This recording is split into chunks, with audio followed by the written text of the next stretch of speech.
tentu sarung kita. Selamat mengikuti. Silakan. Yang saya hormati Kiai Misbah, mudah-mudahan Allah memanjangkan usia beliau dalam takwa kepada Allah, dan juga seluruh pemirsa baik yang ada di Masjid As-Siddiq maupun juga pemirsa Damai Indonesiaku TV One dimanapun berada. Hal-hal yang sifatnya adalah manfaat, ada hal-hal yang sifatnya pahala, yaitu apa tadi? Memanjangkan silaturahim, ketemu orang tua, ketemu keluarga, ketemu kerabat, ketemu teman-teman kita, itu dapat pahala enggak? Dapat pahala insya Allah ya. Kalau kita bersilaturahim kita dapat pahala ya. Kemudian yang kedua apa lagi? Memberi sedekah, hadiah. Betul ya Pak? Ya Bu? Ya. Kalau kita mudik biasanya apa yang dilakukan di sana di kampung? Oh, kita bagi-bagi. Ada anak-anak ya kita kasih hadiah dan sebagainya. Dapat pahala enggak itu? Dapat pahala, Masya Allah ya. Nah lalu kenapa tiba-tiba sekarang kita ngobrol soal mudik ya? Lalu kemudian dipermasalahkan. Bapak Ibu sekalian, di dalam Islam itu ya semua hal akan jadi masalah kalau berkaitan dengan 5 ya. Di dalam usul fikih disebut ad-daruriyatul khams.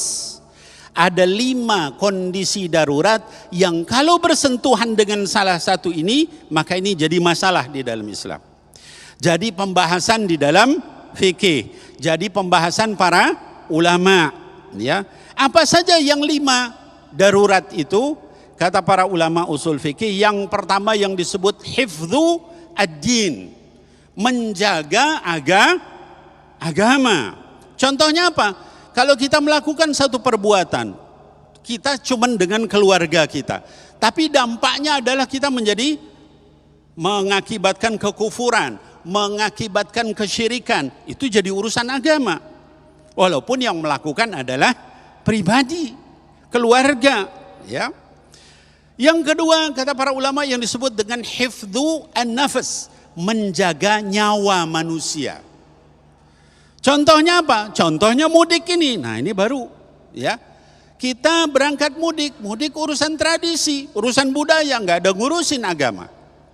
Tapi kalau kita berangkat mudik mengakibatkan orang lain sakit, kita berangkat mudik mengakibatkan badan kita sakit, kita berangkat mudik mengakibatkan kita tertular sama orang lain, maka itu menjadi urusan agama ya. Namanya hifdzu an-nafs, menjaga nyawa orang, menjaga jiwa orang.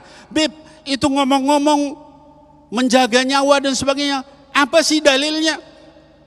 Kata Allah Subhanahu wa taala di dalam surah Al-Baqarah dikatakan, Bismillahirrahmanirrahim.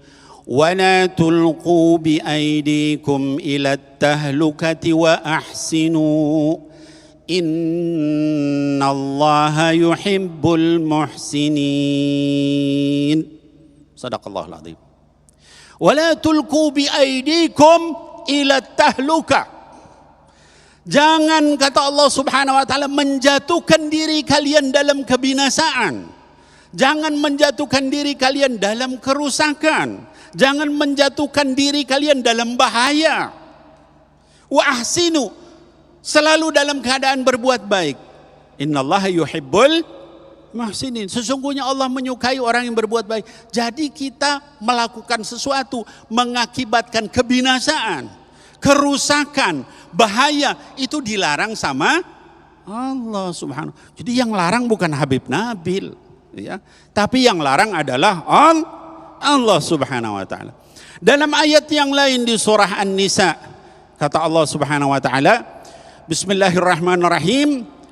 Wala taqtulu anfusakum innallaha kana bikum rahima. Ya, kata Allah Subhanahu wa taala, jangan kalian membunuh diri kalian sendiri. Wabib, kan kalau kita celaka sakit itu kan urusan saya. Ya. Ngapain diurusin sama ulama? Ngapain diurusin sama agama? Kata Allah, jangan kalian membunuh diri sendiri. Terima kasih Habibana, itulah tadi pemirsa yang dirahmati Allah, menjaga keluarga. Inilah insya Allah yang akan disampaikan oleh Kiai Misbahuddin. Selepas pesan-pesan berikut ini, tetaplah bersama kami, Damai Insaku, yang dipersembahkan oleh Sarung Wadimor, tentu sarung kita.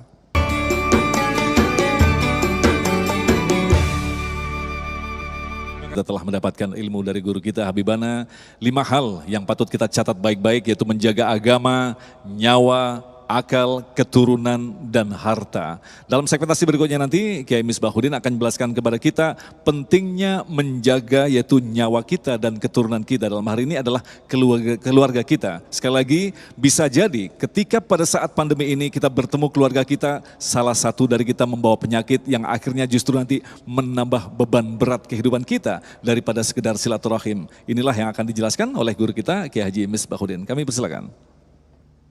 Assalamualaikum warahmatullahi wabarakatuh. Guru kita Habib Nabil yang saya muliakan juga, bahayanya mudik di masa pandemi COVID-19. Negara kita, negara Indonesia ini banyak sekali tradisinya. Salah satu tradisi halal bihalal itu cuma ada di Indonesia. Yang kedua, tradisi silaturahmi secara massal. Yang ketiga, tradisi mudik alias pulang kampung, bareng pulang kampung. Tapi saat ini pemerintah melarang untuk mudik sementara waktu. Kita sebagai warga negara yang baik harus patuh terhadap aturan-aturan pemerintah. Selagi pemerintah itu menetapkan peraturan yang tidak benturan dengan ajaran agama Islam. Kita umat Islam dianjurkan untuk menjaga dirinya, keluarganya dari semua bahaya.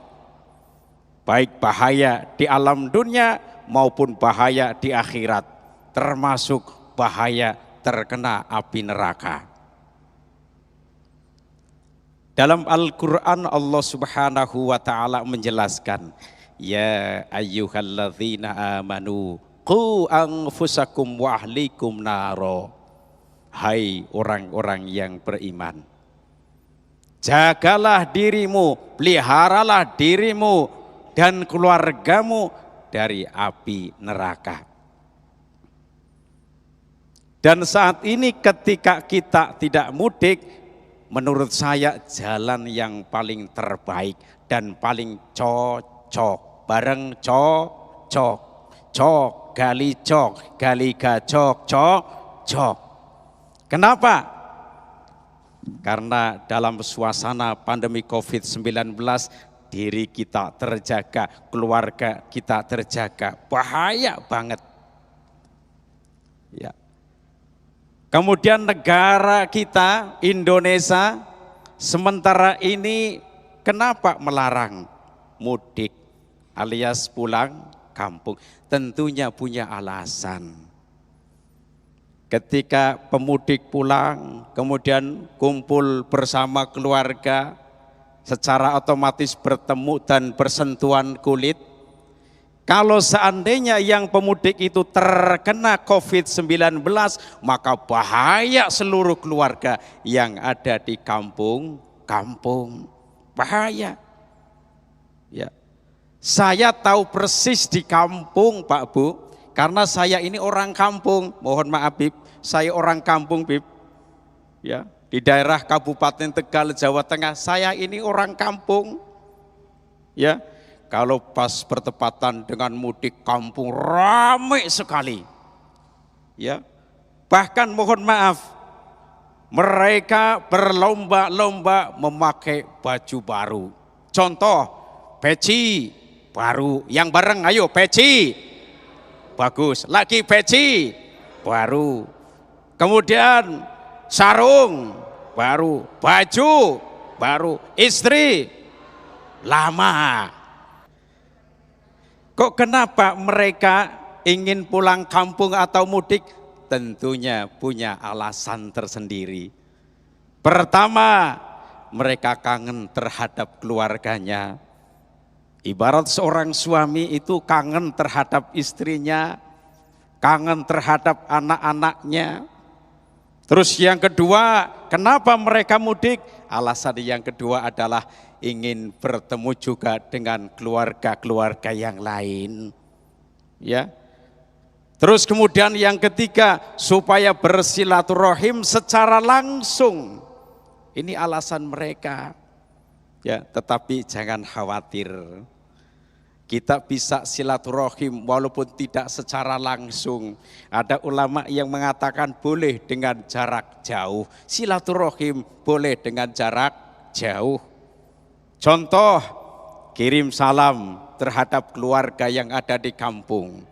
Kirim uang, kirim pakaian, kirim makanan, itu pun salah satu silaturahim. Karena pada pandemi ini yang paling cocok dan paling tepat. Karena mohon maaf, silaturahim memang pahalanya banyak sekali. Ingin tahu apa tidak? Ingin tahu apa tidak? Salah satu, silaturahim itu bisa mempermudah rezeki, melapangkan rezeki.